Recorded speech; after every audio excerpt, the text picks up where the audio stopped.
Oke, sahabat jurnalis, kembali lagi di podcast Kamar Jurnalis. Kebetulan kali ini kita akan kembali lagi ngobrol bareng dengan sahabat atau dengan narasumber yang mungkin tidak asing lagi lah dengan teman-teman jurnalis.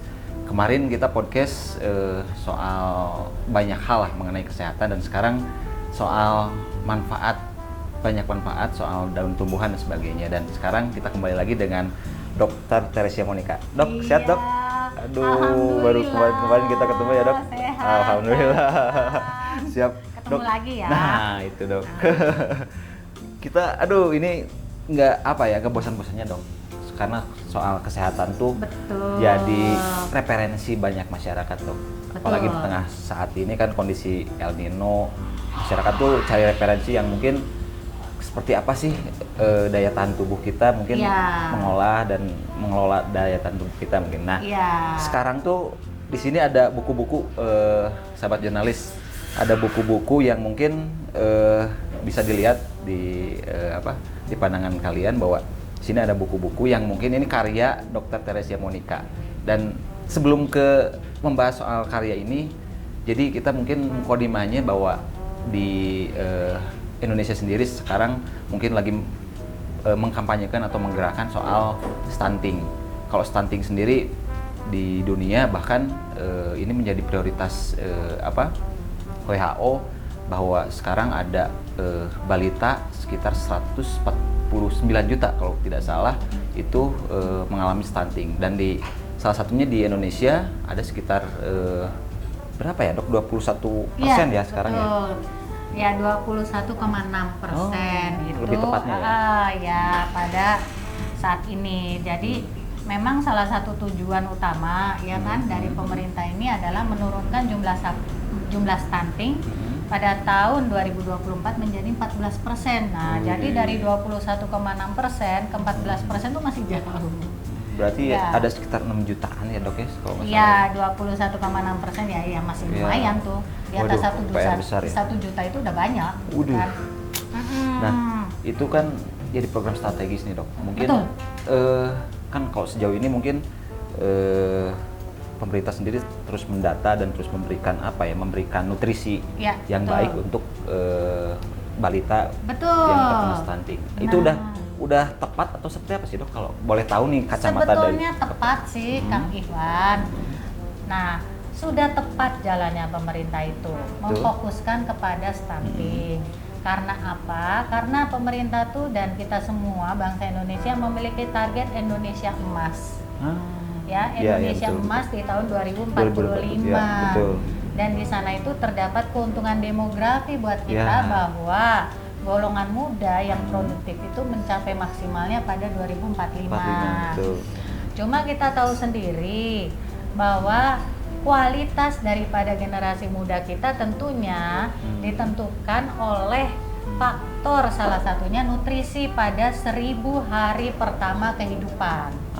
Jadi mulai dari pembelahan sel telur sama sperma sampai 3 tahun pertama itu sangat penting, apalagi dalam inteligensi atau IQ itu membutuhkan asupan gizi yang maksimal atau optimal begitu. Jadi memang di sini kita harus mengambil ceruk atau celahnya adalah bagaimana kita bisa meminimalkan atau bahkan bisa menghilangkan stunting ini supaya anak-anak yang saat ini terdeteksi stunting nanti bisa sembuh dan bisa menjadi generasi emas di 2045. Gitu kan. Nah, mungkin ini kan jadi program khusus ya, dok. Kayaknya lagi rame deh Kang Iwan. Nah, itu dia. Apalagi ini mulai agak anget-anget gitu karena mungkin karena El Nino. Saya nggak nyebut yang lain ya, El Nino.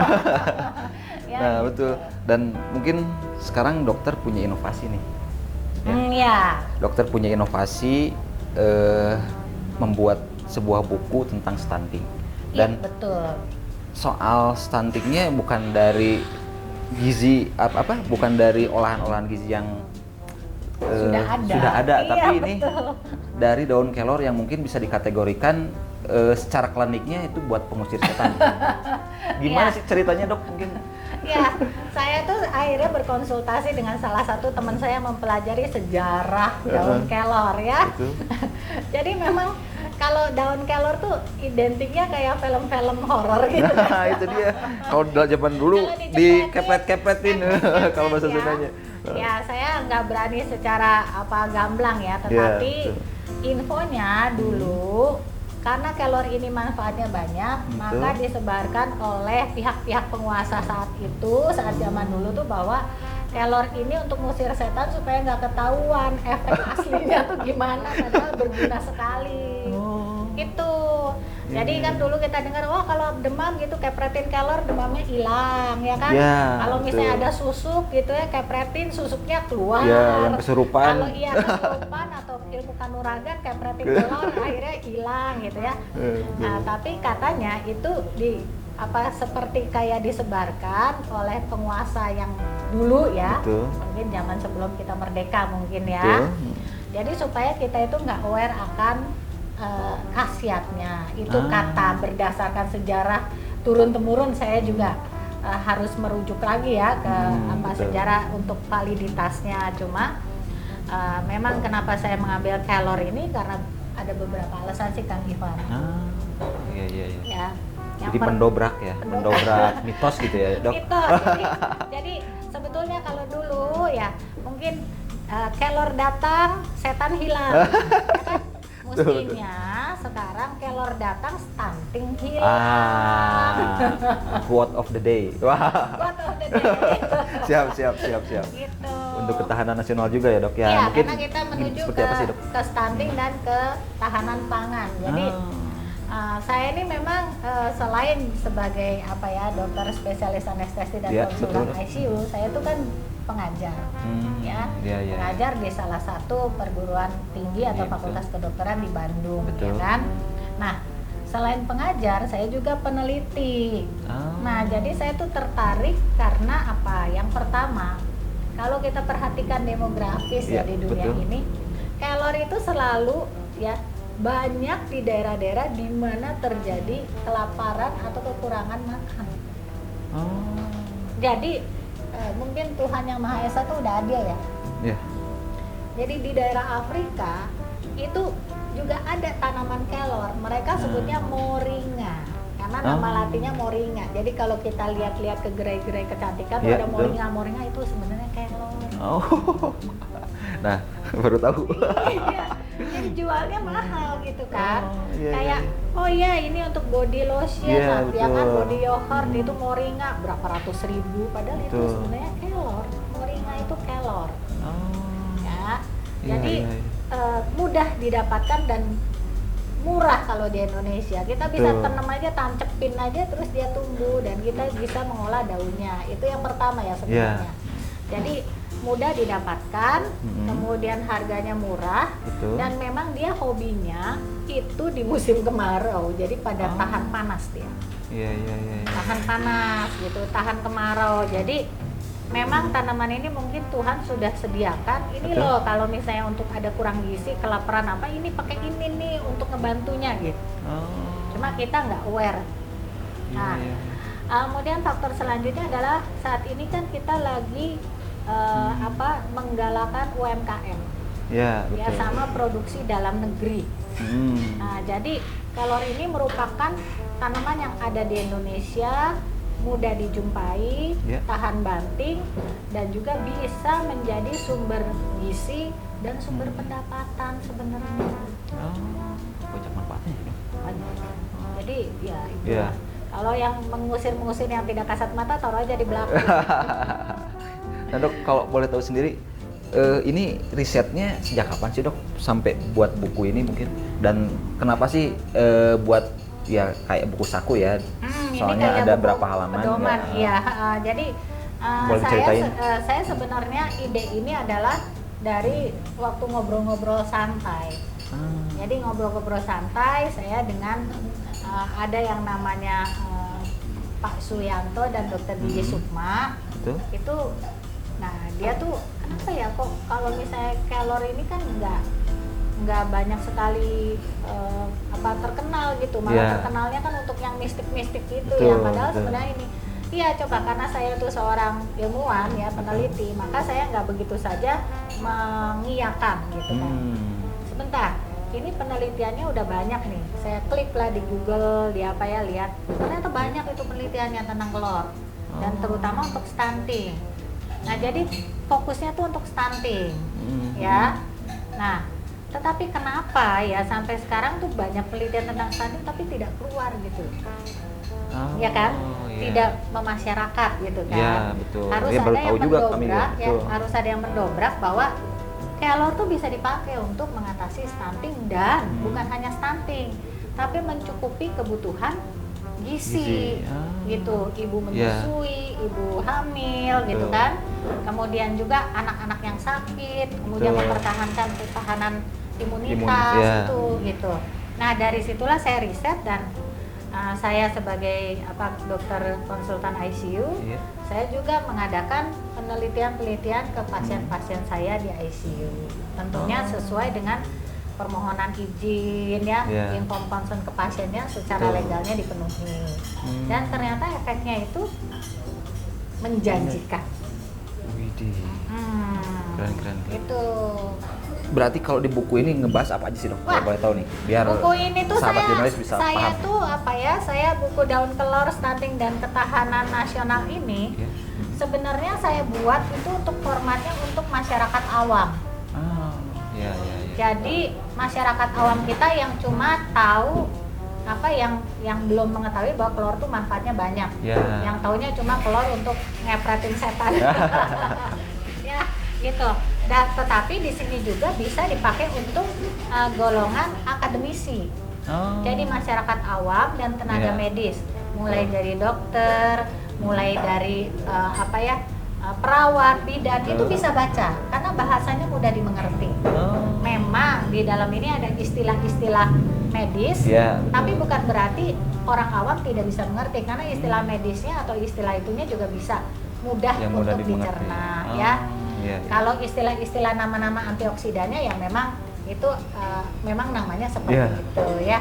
Nah, yang pertama itu di sini ngebahasnya adalah mengenai apa sih kelor itu. Ya, jadi apa sih kelor ini? Ini kayak buku saku ya. Jadi apa sih kelor itu? Jadi di bab ini ngebahas pohon kelor tuh ada di mana aja sih? Ternyata di Indonesia itu banyak banget. Dan ternyata pohon kelor itu bukan cuma satu macam. Ada 14 spesies, 13 spesies. Di Indonesia? 13 spesies di seluruh dunia. Nah, yang di Indonesia banyak itu adalah Moringa oleifera. Jadi yang di Indonesia itu memang Moringa oleifera dan ada 3 lagi yang belum juga diteliti. Yang banyak diteliti baru Moringa oleifera. Ada 3 lagi Kang Iwan, yaitu Moringa stenopetala, Moringa concanensis dan Moringa peregrina. Yang hidup di Indonesia yang bisa didapatkan. Di seluruh dunia tuh ada 13. Saudaranya ada 13. Tapi yang paling sering didapatkan dan paling sering dimanfaatkan di seluruh dunia Moringa oleifera. Terutama bagian daun. Jadi para ibu-ibu yang dulu dapat ilmu turun-temurun dari nenek-nenek mereka, ini loh daun kelor, tinggal direbus saja itu udah bener. Nah, jadi manfaat sama fungsinya untuk stunting, pengolahannya seperti apa sih dok? Di sini ada nggak sih? Ada. Oh ada. Ya memang lengkap di sini ya. Ini yang pertama tentang daun kelor. Yang kedua profilnya. Nah, kelor itu tumbuhnya bandel, ya kan?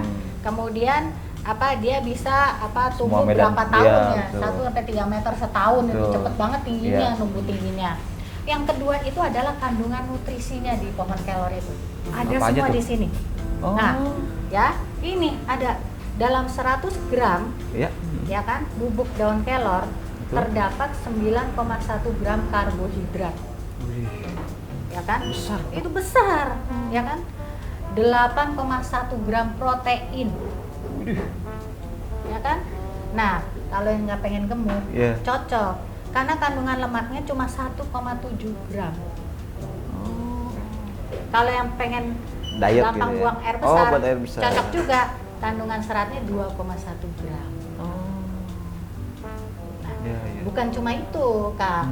Vitaminnya juga komplit, plit pakai telur. Ada vitamin A, vitamin B, vitamin B-nya juga ada B1, B2, B3, B5, B6. Itu ada. Vitamin C-nya juga ada. Nah, jadi di sini semua ada. Kemudian ada juga asam aminonya. Ya, asam aminonya juga banyak pula. Nah, ada 2 asam amino yang penting di daun kelor ini, yaitu arginin dan histidin yang sangat penting untuk perkembangan bayi. Oh, itu yang jadi kunci ya, Dok? Stunting ya? Proteinnya luar biasa. Oh, iya. Kalau pengolahannya nih buat dede bayi ini dan ada yang sebagainya khusus ya. Khusus saya kasih rahasianya. Asik. Ya. Kita buka di sini ya, Dok. Ya, daun kelor itu kan mengandung vitamin. Ya. Salah satunya adalah vitamin C. Ya. Vitamin C itu adalah antioksidan kuat. Ya. Selain polifenol yang dikandung oleh daun kelor yaitu kaempferol.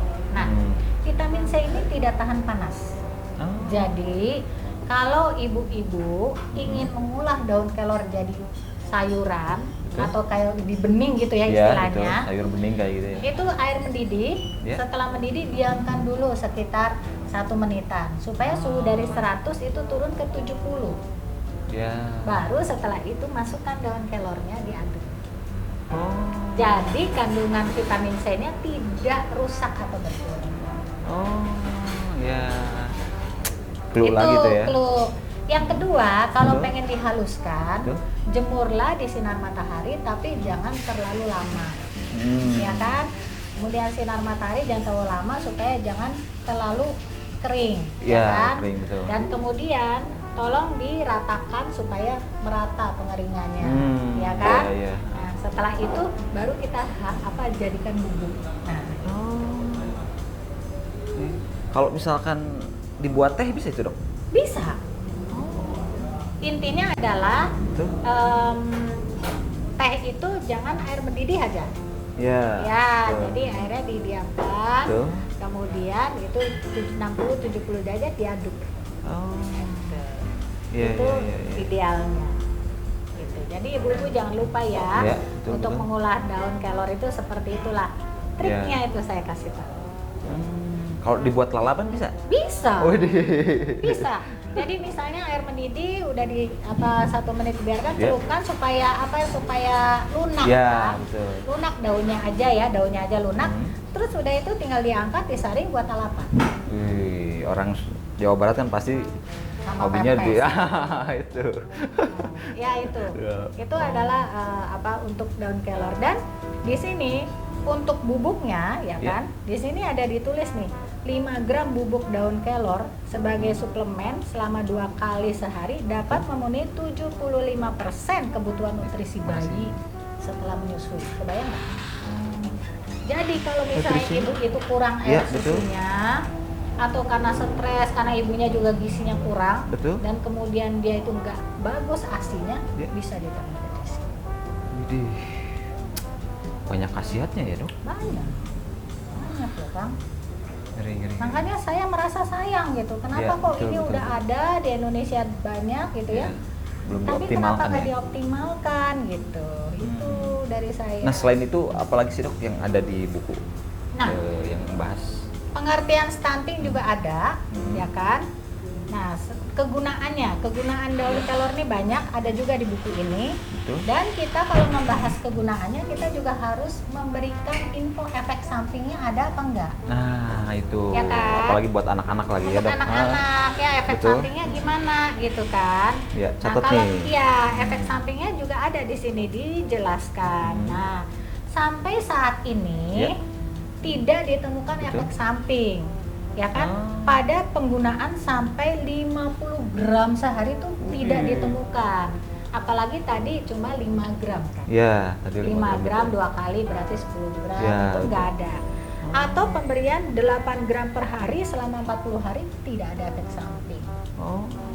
Gitu. Jadi sehari itu cukup 5 gram dibagi 2 dosis saja. Gitu. Jadi di sini sampai dosis tunggal 50 gram itu Betul. tidak menyebabkan efek samping.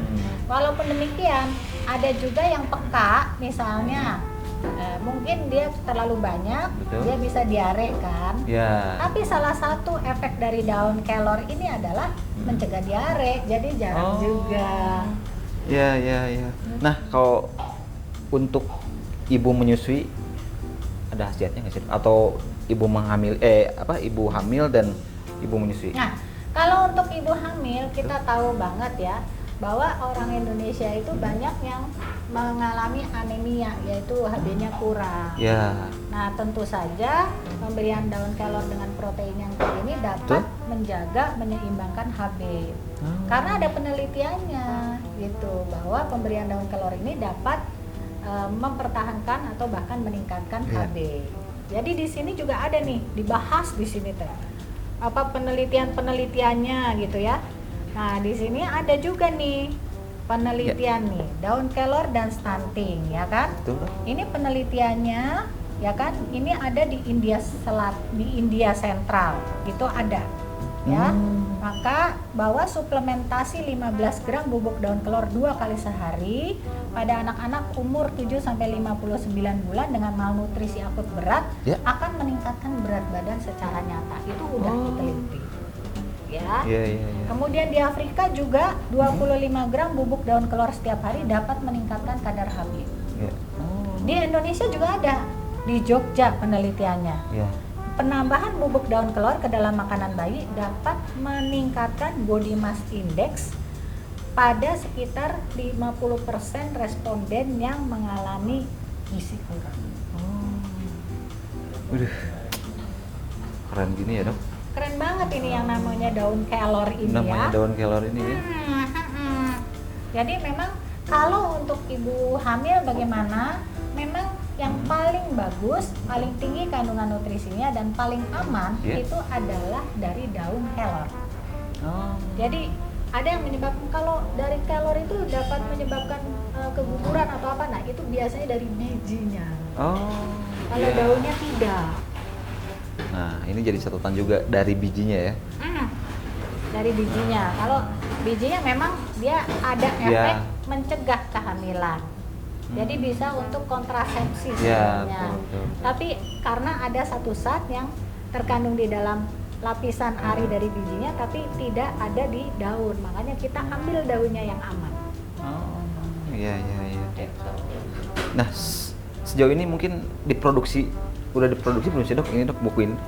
Dan mungkin untuk kemana aja sih? Apakah dikomersilkan atau seperti apa? Ya, jadi buku ini bisa didapatkan dengan pemesanan ke Bapak Dwi Heli ya, ada nomor teleponnya. Ya, siap, nanti mungkin ada di bawah ya.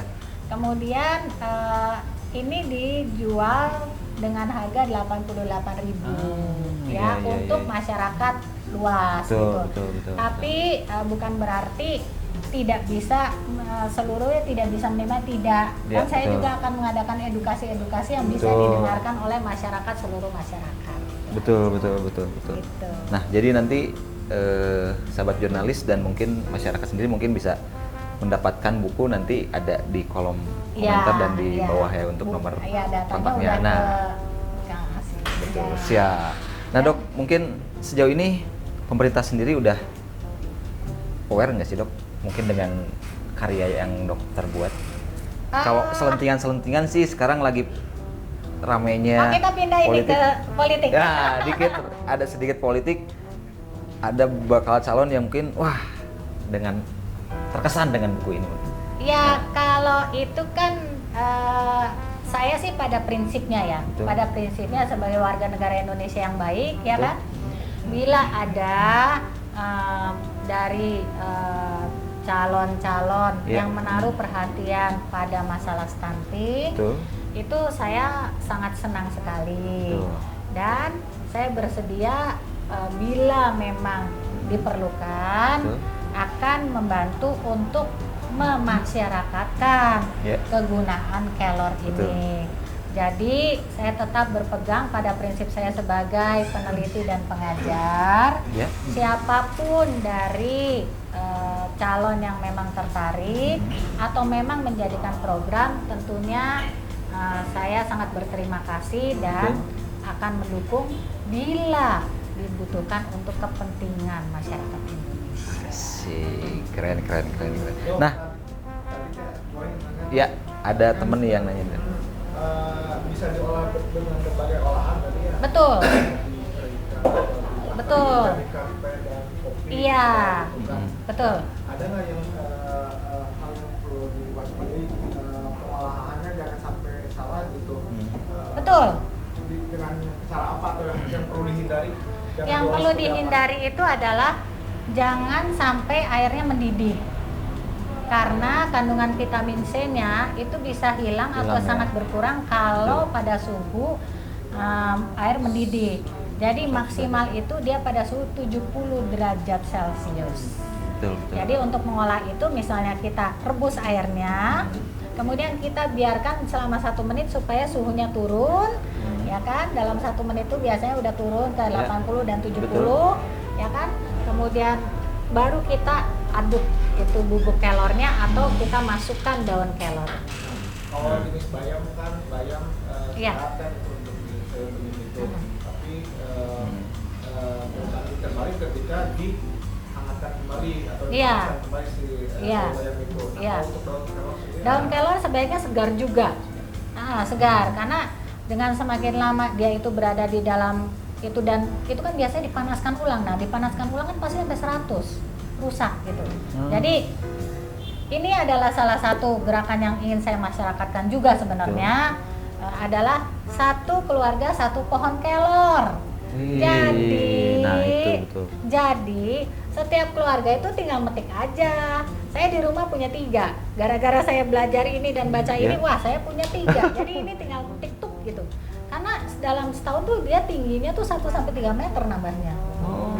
Semakin panas, jadi semakin panas, semakin ada kekeringan, dia kandungan antioksidannya sama vitaminnya semakin besar.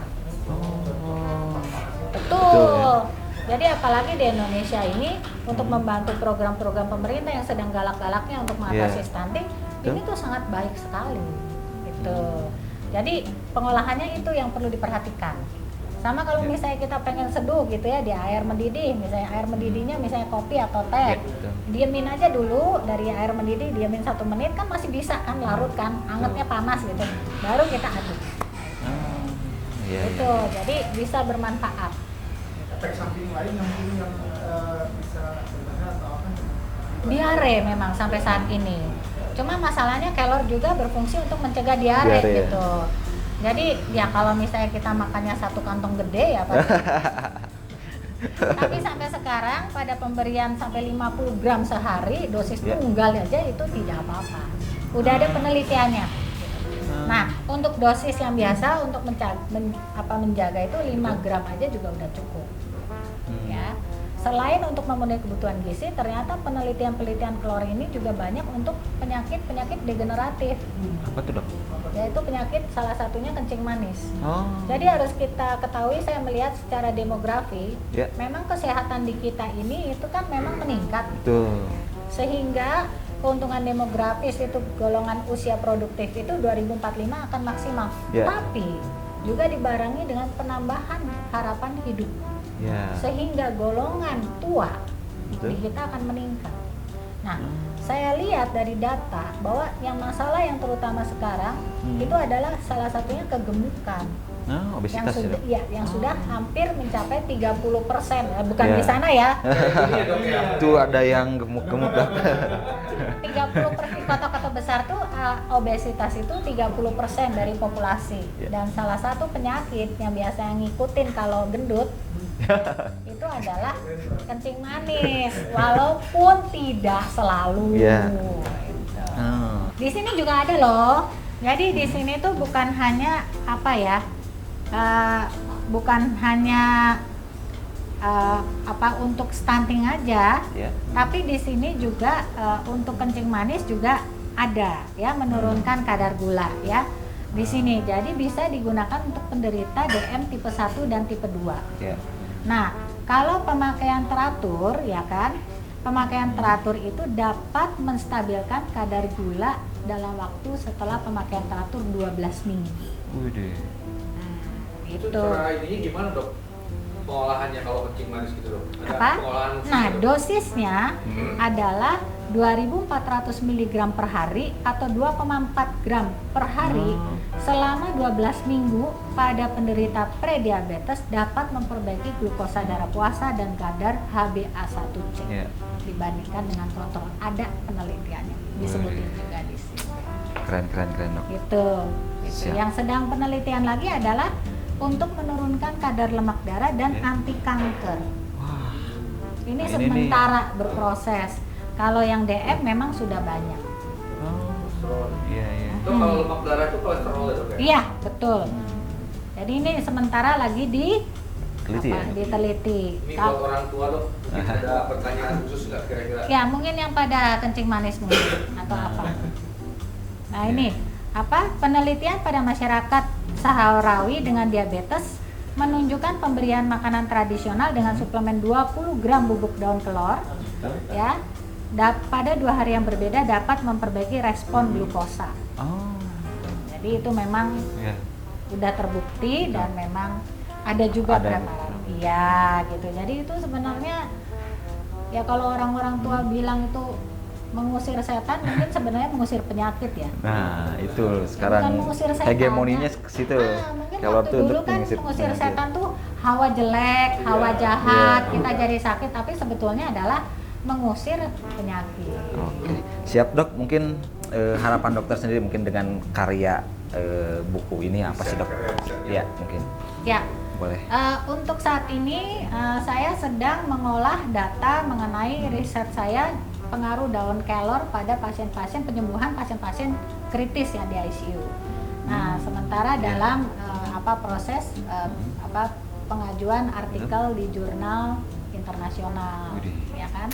Nah, harapan saya ini adalah bahwa saya ingin memasyarakatkan gerakan satu keluarga satu pohon kelor.